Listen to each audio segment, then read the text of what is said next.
When something deviates from what is standard or expected within the realms of our existence, we call it anomalous, because we can't explain it. But these things must have a purpose to be in a state of being in the first place.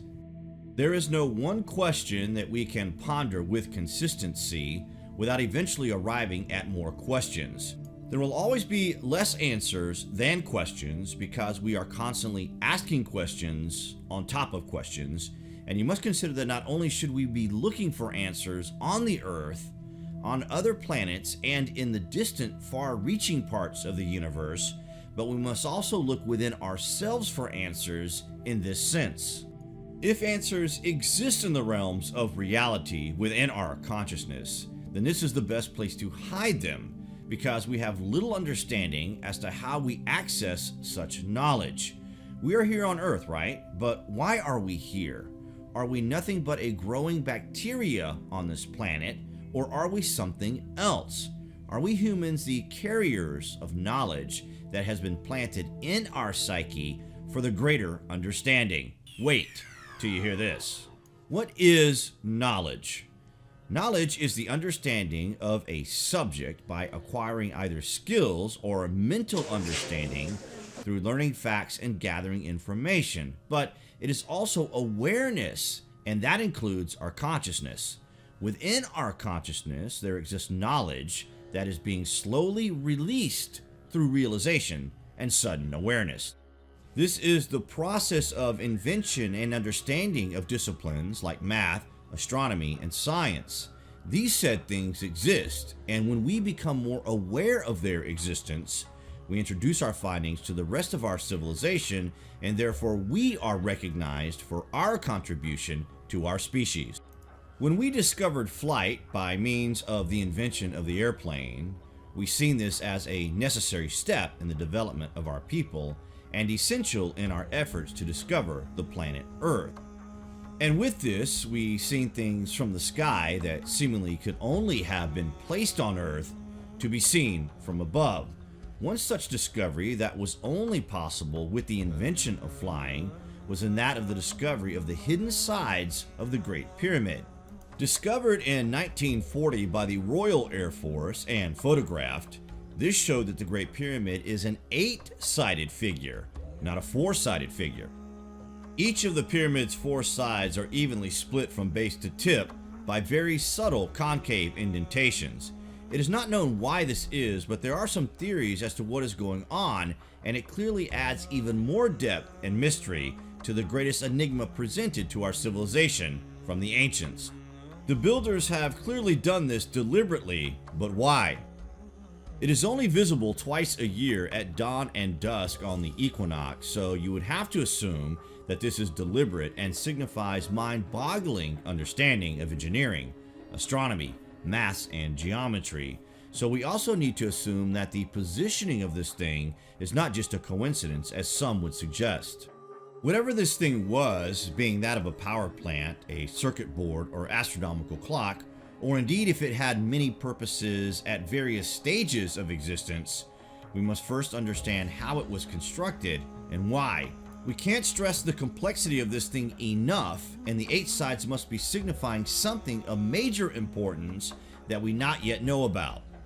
This concavity divides each of the apparent 4 sides in half, creating a very special and unusual 8-sided pyramid, and it is executed to such an extraordinary degree of precision as to enter the realm of the uncanny. The 8 sides of the pyramid was discovered in 1940, but it was actually first mentioned in La Description d'Egypte in the late 1700s by Sir William Matthew Flinders Petrie, who was an English Egyptologist and a pioneer of a systematic method in archaeology and preservation of artifacts. During studies performed at the site, Petrie noticed a hollowing in the core masonry in the center of each face, and it is actually measurable. This unique and relatively unknown feature is much easier sighted from the air, but under certain lighting conditions, it can also be viewed from the ground. Many theories were proposed as different researchers and archaeologists studied the pyramid, But until today, no acceptable explanation has been given about why the Great Pyramid is built in such a way. Some have suggested that this was in fact a flaw in this amazing structure's design and construction, but we think this is of greater importance that we are yet to understand. Theories on why it has 8 sides range from wind erosion to structural tolerance, but no one theory explains what is going on, and there is hardly any examination of the phenomena.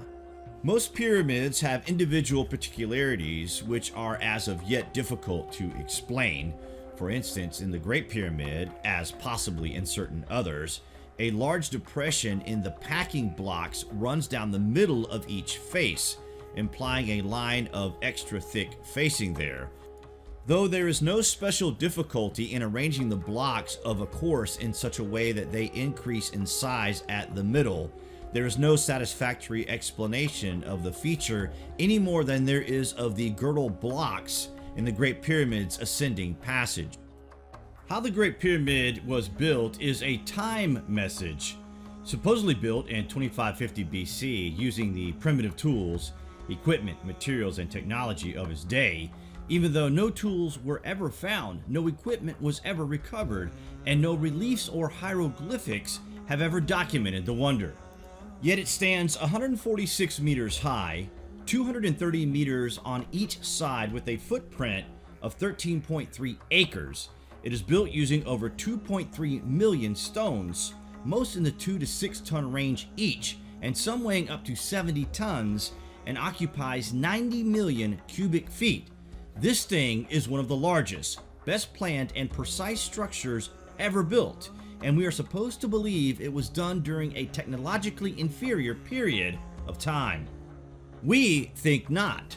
The age, reason, purpose, and how this was achieved is the riddle of the ages. If it was done by the dynastic Egyptians, they would have told us so. The complicated task of the Great Pyramid continues to confound our intelligence and invoke our imagination.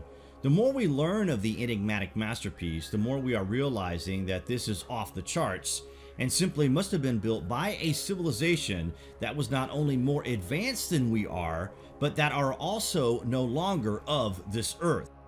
The purpose for the concavity of the Great Pyramid remains a mystery, and no satisfactory explanation for this feature has been offered.